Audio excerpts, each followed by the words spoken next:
सोचने वाली बात है।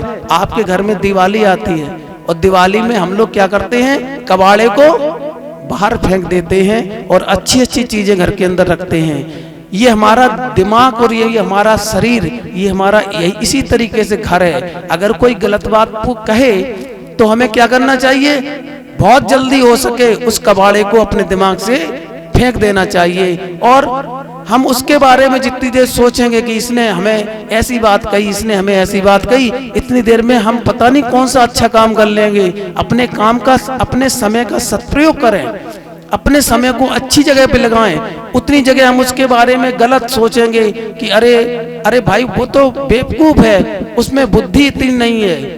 अब बुद्धि की बात आई तो आपको बता दें, शरीर में हम लोग जब मोटे ताजे हो जाते हैं तो कैसे होते हैं, बढ़िया घी, दूध, अच्छी हरी सब्जी खाने से हमारा शरीर मोटा ताजा हो जाता है। हो जाता नहीं हो जाता है, बताओ।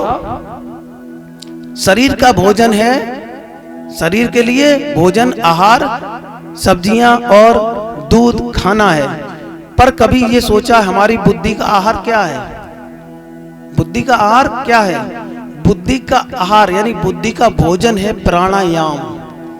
जो शाम को हम करवाते हैं ना, जब विश्राम करते हैं तो हम कहते हैं श्वासों को धीमे धीमे खींचो, फिर धीमे धीमे छोड़ो।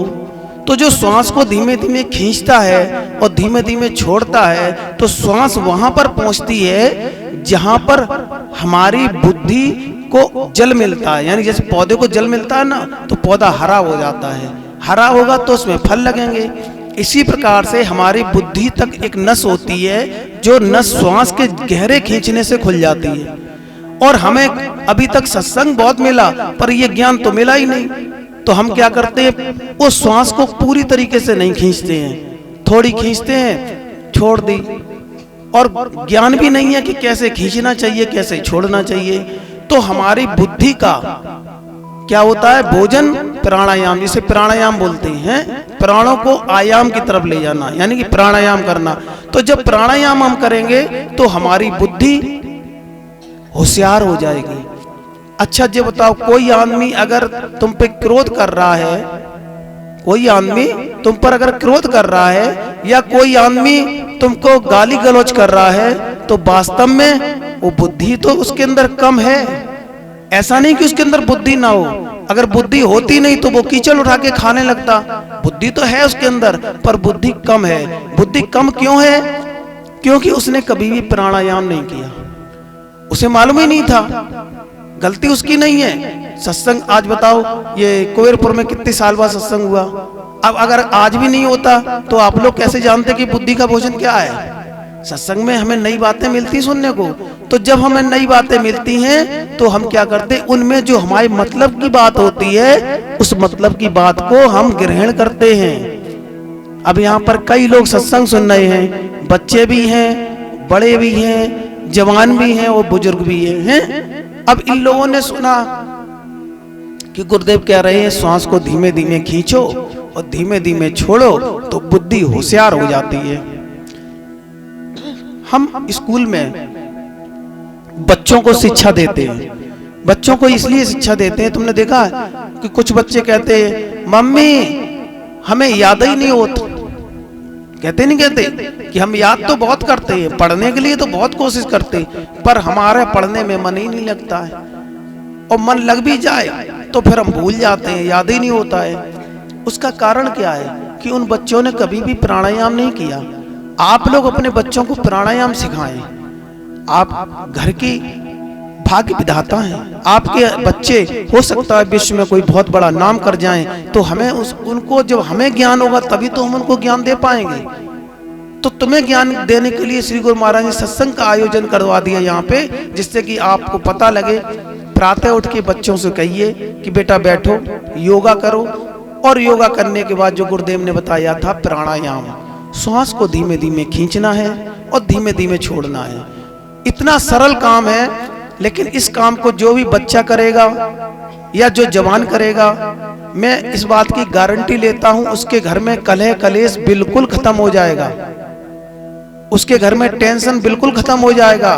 क्योंकि दुनिया का दुख किसमें है? अज्ञानता में। अज्ञानता माने बुद्धि कमजोरी में ही तो दुख भरा पड़ा है, और जब बुद्धि होशियार हो जाएगी दुख किस बात का। तुमने देखा है शहरों में, कहते हैं कि शहरों में बहुत कम लड़ाई होती है घरों में। क्यों? क्योंकि सब इतनी बुद्धि से होशियार हो चुके हैं कि अपने अपने उन्हें काम से मतलब है। क्या? शहर में आदमी को अपने काम से मतलब है और अपने काम में व्यस्त है। यहाँ पे क्या है, बच्चे खाली हैं तो कुछ नहीं, कंचा खेलेंगे, गिल्ली डंडा खेलेंगे। अरे उनसे कहो बेटा इतना अच्छा समय है, योगा करो, हैं, प्राणायाम करो और पढ़ो, तो तुम्हारा मन भी पढ़ने में लगेगा और पढ़ोगे तो बहुत जल्दी याद हो जाएगा। इस प्राणायाम की शक्ति को आपको बता रहे हैं कि मेरे श्री गुरु महाराज, एक और गुरुदेव थे, तुम जो बोलते थे वो एक हाथ से हिंदी में और दूसरे हाथ से इंग्लिश में एक साथ लिखते थे। बताओ आप एक साथ दो भाषाएं लिख सकते हैं? नहीं लिख सकते ना। एक बार में एक ही भाषा तो लिख पाएंगे, या तो हिंदी में लिख पाएंगे। हम बोल रहे लिखो बेटा, तो आप या तो हिंदी में लिखेंगे और या अंग्रेजी में लिखेंगे। लेकिन मेरे श्री गुरु महाराज एक कलम से हिंदी और एक कलम से इंग्लिश दोनों एक साथ लिखते थे। मैंने कहा गुरुदेव ये चमत्कार कैसे होता है? बोले सिर्फ प्राणायाम से। तो प्राणायाम में वो ताकत है कि आपके अंदर अजूबा ज्ञान आ जाता है। जब एक साथ दो भाषाओं का ज्ञान होता है तो सोचो हमें अपने अच्छे बुरे का भी तो ज्ञान होगा।